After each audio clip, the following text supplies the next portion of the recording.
A Japanese company has developed a robot able to accomplish complex tasks in the face of high radiation. This robot is needed to decommission reactors at the crippled Fukushima Daiichi nuclear power plant. Mitsubishi Heavy Industries created the robot. It's built on a platform with tracks on the side. These enable it to move over debris. The robot has 2 arms that can perform work as complicated as human arms are able to do. The arms can be fitted with various tools to sever and remove broken pipes and rubble. The robot can also cut off parts of concrete walls soaked with radioactive water and examine radiation levels. The Fukushima plant still has spots where high radiation hampers people from entering. This robot can work in such places. Mitsubishi engineers say they hope the robot will contribute to a swift decommissioning of the reactor.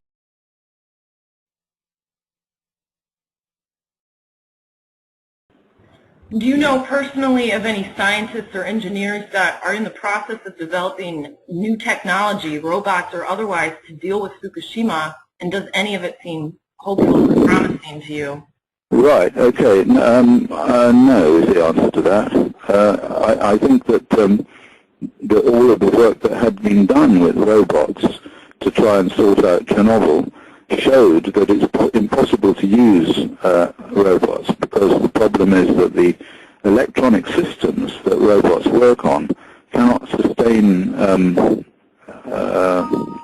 they cannot function when the radiation fields get too high, because when radiation impinges on a substance, on any material, what it does is it creates electrons. That's why it's called ionizing radiation. It's absorbed by the material, and it ionizes the material, which means that it kicks electrons out of the material. Now the problem is that robots work on electrons.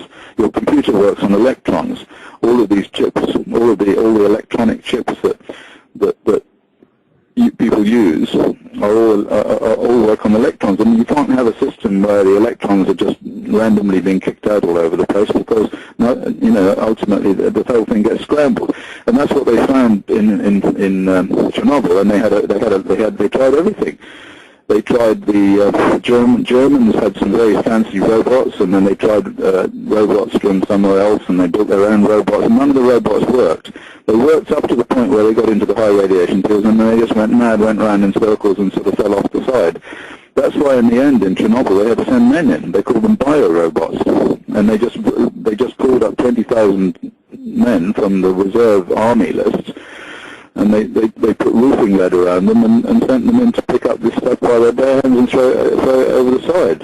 And of course they all died. You won't hear that. I mean, the international nuclear industry says that nobody really died after Chernobyl except a few of the firemen right at the beginning.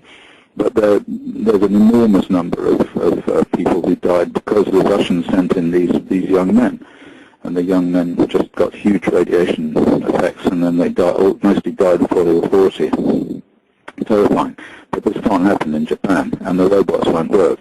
So as I say, there's nothing you can do. They just have to dig around it, isolate it, put up a big notice saying mankind's folly, and keep it cool for another 1,000 years or however long it is. Mm-hmm. Right.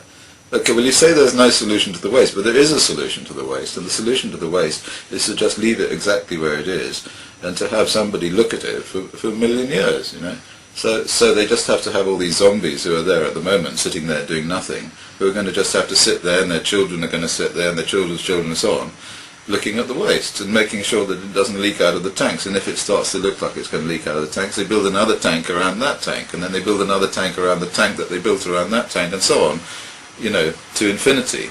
And that is a solution to the waste, because then the waste will just stay where it is now, and it won't get any worse. And if they make more waste, they'll have to put it inside that tank and leave it there. And as far as contaminated land is concerned, and places like Sellafield and all that, they'll just have to put a fence around it and say, this is contaminated land, do not enter. And so that's the best we can do. I mean, it doesn't help to put it down the hole in the ground. I mean, you may as well put it somewhere where you can keep an eye on it and make sure it doesn't escape. So that's the solution. And why not put a hole in the ground Ah, well, because then if something goes wrong, you can't do anything about it. That's the point.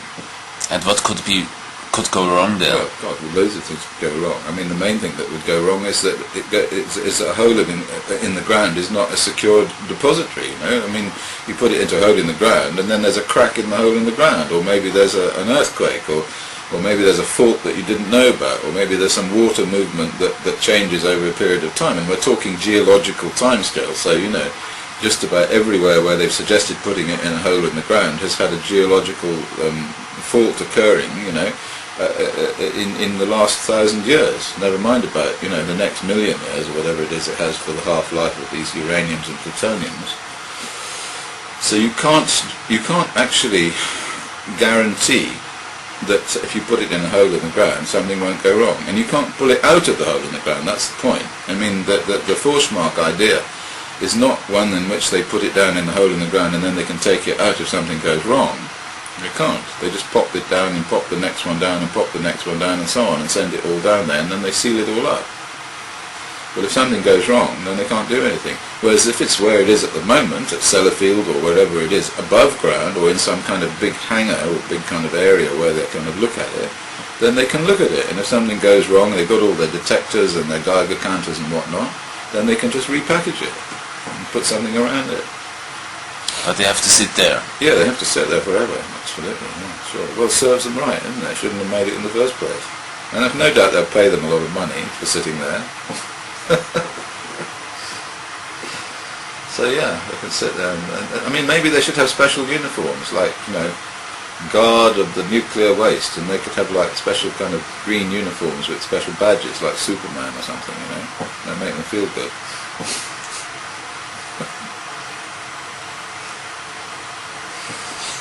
I've always thought it quite good to have special uniforms.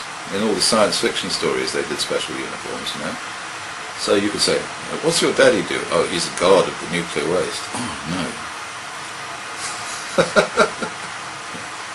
What a useful job, George. Yes, it is, isn't it?